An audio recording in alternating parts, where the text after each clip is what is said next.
இருக்கிறதா? எனக்கு திருப்தி இல்லை. தமிழக விவசாயிகளுக்கும் தற்போதைய தீர்ப்பு திருப்தி இல்லை. போராடுகின்ற அரசியல் கட்சிகளுக்கும் இந்த தீர்ப்பில் ஒரு முழுவதும் திருப்தி ஏற்பட்டிருக்கிறதா என்று சொன்னால் நிச்சயமாக இல்லை என்றுதான் நான் சொல்வேன். அதற்கு காரணம், இந்திய அரசு ஸ்கீமை குறித்தான ஒரு தெளிவு பெறுவதற்கு அதை வழங்கி அந்த ஸ்கீமை குறித்து தீர்ப்பு வழங்கியவர்களே அதை குறித்து அவர்களுக்கான ஒரு தெளிவும் ஒரு புரிதலும் வருவதற்கு அதற்காக நாங்கள் ஒத்திவைக்கிறோம் அதெல்லாம் குறித்து என்று சொல்வது எனக்கு அவ்வளவாக ஏற்புடைய செயலாக இது தெரியவில்லை. காரணம், இந்திய உச்சநீதிமன்றம் தான் இந்த தீர்ப்பை ஏற்கனவே வழங்கியிருக்கிறது. காவேரி மேலாண்மை வாரியம் வழங்க வேண்டும் என்று ஒரு தீர்ப்பு வழங்கியிருக்கிறது. அந்த தீர்ப்பை வழங்கிய தீர்ப்பை 6 வார காலத்திற்குள் ஏன் நடைமுறைப்படுத்தவில்லை என்கிற கேள்வியை நியாயமாக உச்சநீதிமன்றம் மத்திய அரசிடம் எழுப்பியிருக்க வேண்டும். அதை எழுப்பவில்லை. ஒன்று. இரண்டாவது, தமிழ்நாட்டில் இருக்கிற ஒட்டுமொத்த 7 கோடி மக்களும் வீதிக்கு வந்து பாரதிய ஜனதாவை தவிர்த்து போராடி கொண்டிருக்கிறார்கள். இந்த மக்களின் உணர்வுகளுக்கு உச்சநீதிமன்றம் மதிப்பளிக்க வேண்டுமா வேண்டாமா?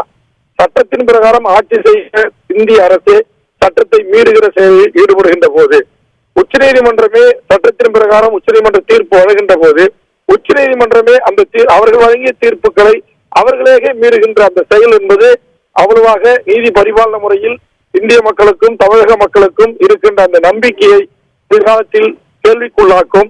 இது நான் சொல்லவில்லை. இந்திய நாட்டின் மூத்த நீதியரசராக இருந்த திரு செல்வ மகேஸ்வரர் என்பவரே நேற்றைய முன்தினம் மிக தெளிவாக பதிவு செய்திருக்கிறார். உச்சநீதிமன்றத்தினுடைய நீதி பரிபாலன முறையிலேயே கூட தற்போது அரசுகள் தலையிடுகிறது என்கிற கருத்தை அவர் பதிவு செய்திருக்கிறார். ஆக அந்த அடிப்படையில் கர்நாடகத்தில் நடைபெறுகின்ற தேர்தல் வெற்றிக்காக பாரதிய ஜனதாவினுடைய அரசு அல்லது மத்திய நரேந்திர மோடி அரசு நீதி அரசர்களிடம் தன்னுடைய மூத்த வழக்கறிஞர்கள் மூலமாக, இந்திய அரசு வழக்கறிஞர்கள் மூலமாக இப்படி ஒரு காலதாமதத்திற்கான ஒரு வேண்டுகோள் விடுத்திருக்கலாமோ என்கிற ஒரு ஐயம் எங்களுக்கு ஏற்படுகிறது. காலத்திற்கான வேண்டுகோள் விடுத்திருக்கலாமோ அப்படின்ற ஒரு ஐயத்தோடு அந்த கேள்வி எழுப்புறீங்க. இருந்தாலும் 1956 மாநிலங்களுக்கு இடையிலான நதிநீர் பகிர்வு 6A ஆக்ட் படி நம்முடைய உரிமை நிலைநாட்டப்பட்டிருக்கிறது அப்படின்னு தான் நம்ம எடுத்துக்கொள்ள வேண்டும். காவிரி நடுவர்மன்ற இறுதி தீர்ப்பையும் எங்களுடைய உச்சநீதிமன்ற தீர்ப்பையும் இரண்டையும் கலந்து அதை உருவாக்குங்க அப்படின்றப்போ நம்முடைய உரிமை நிலைநாட்டப்பட்டிருக்கிறது எடுத்துக்கலாம் இல்லைங்களா? எப்படி எடுத்துக்க முடியும்? இன்னைக்கு எங்கேயாச்சும் நீதியரசர்கள் அது ஸ்கீம் இல்ல, நீங்க சொன்ன அதே 6A பிரிவு பிரகாரம் இந்திய அரசியலமைப்பு சட்டத்தின் பிரகாரம் காவேரி மேலாண்மை வாரியம் தான் அமைக்க வேண்டும் என்று நாங்கள் உத்தரவிட்டோம். அதை அமைத்து நீங்கள் கொண்டு வாருங்கள், 3ஆம் தேதிக்கு வழக்கை தள்ளி வைக்கிறோம் என்று நீதியரசர்கள் என்று சொல்லியிருப்பார்கள் என்று சொன்னால், அது தமிழ்நாட்டு போராடுகின்ற போராட்ட மக்களுடைய உணர்வுகளையும் உள்வாங்கியதாக நாங்கள் எடுத்துக்கொள்வோம். எங்கள் உணர்வுகளை உள்வாங்கி உச்சநீதிமன்றத்தில் மத்திய அரசின் வழக்கறிஞர் பெருமக்கள் அப்படி ஒரு கருத்தை முன்வைத்திருக்கிறார்கள் என்று நாங்கள் எடுத்துக்கொள்வோம். ஆனா அப்படி ஒரு வார்த்தையை நீதியரசர்கள் எங்கும் குறிப்பிடவில்லை. ஒரு ஸ்கீம் என்ற வார்த்தையை நீதியரசர்கள் தான் பயன்படுத்துகிறார்கள். அந்த ஸ்கீமை குறித்து ஒரு விளக்கம் தருவதற்கு மே 3ஆம் தேதி வரைக்கும் தள்ளி போட வேண்டிய அவசியம் ஏன் மத்திய அரசு மேலும் 3 மாத கால அவகாசம் கேட்கிறது? அதில் உள்நோக்கம் இல்லையா? தேர்தல் ஆணையமே ஏற்கனவே தெளிவாக சொல்லியிருக்கிறது, கர்நாடகத்தில் நடைபெறுகின்ற தேர்தலுக்கு இதுக்கும் சம்பந்தமில்லை. உச்சநீதிமன்ற நீதியரசர்கள் தங்கள் வழங்கிய அந்த தீர்ப்பை மத்திய அரசு நடைமுறைப்படுத்தலாம் என்று சொல்லியிருக்கின்ற போதும் வேண்டுமென்றே மேலும் மேலும் இதை கால நீட்டிப்பு செய்வது என்பது கர்நாடகத்தில் நடைபெறுகின்ற தேர்தலில் அரசியல் ரீதியான அறுவடையை பிஜேபி செய்ய வேண்டும் என்பதற்காக திட்டமிட்டு நடத்தப்படுகின்ற ஒரு நாடகம். அந்த பாரதிய ஜனதா நடத்தப்படுகின்ற நாடகத்தில் இன்றைக்கு நீதி பரிபாலன முறையில் இருப்பவர்களும் அதில் பங்கெடுத்து விடுவார்களோ என்கிற ஒரு ஐயத்தை தான் நான் எழுப்புகிறேன்.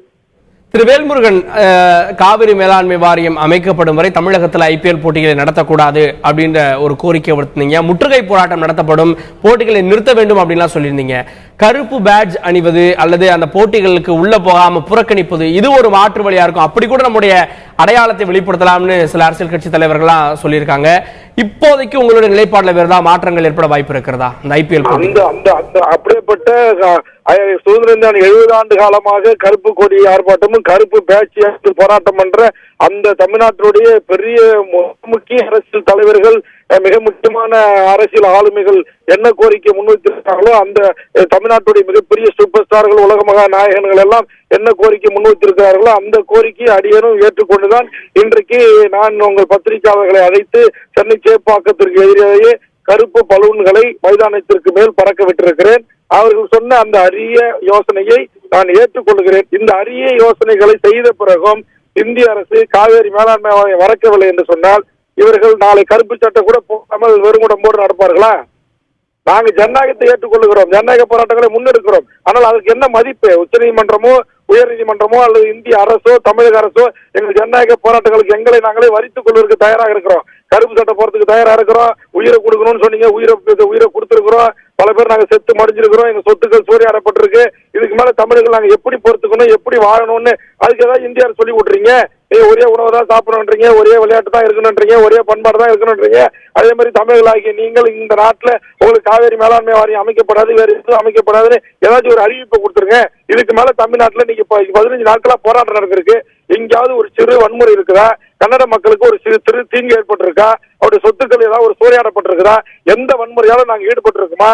அப்ப நாங்க இப்படி ஒரு உணர்வுபூர்வமா உரிமை போராட்டத்தை நடத்தி கொண்டிருக்கும் போது ஒரு IPL என்கிற ஒரு சூதாட்ட விளையாட்டை இப்போதைக்கு எதுக்கு கொண்டு வந்து எங்கள் மீது நீங்க திணிக்கிறீங்க? நாங்க IPL கிரிக்கெட் வீரர்கள் நாங்க எதிரி இல்ல, ரசிகர்கள் எங்களுக்கு எதிரி இல்ல.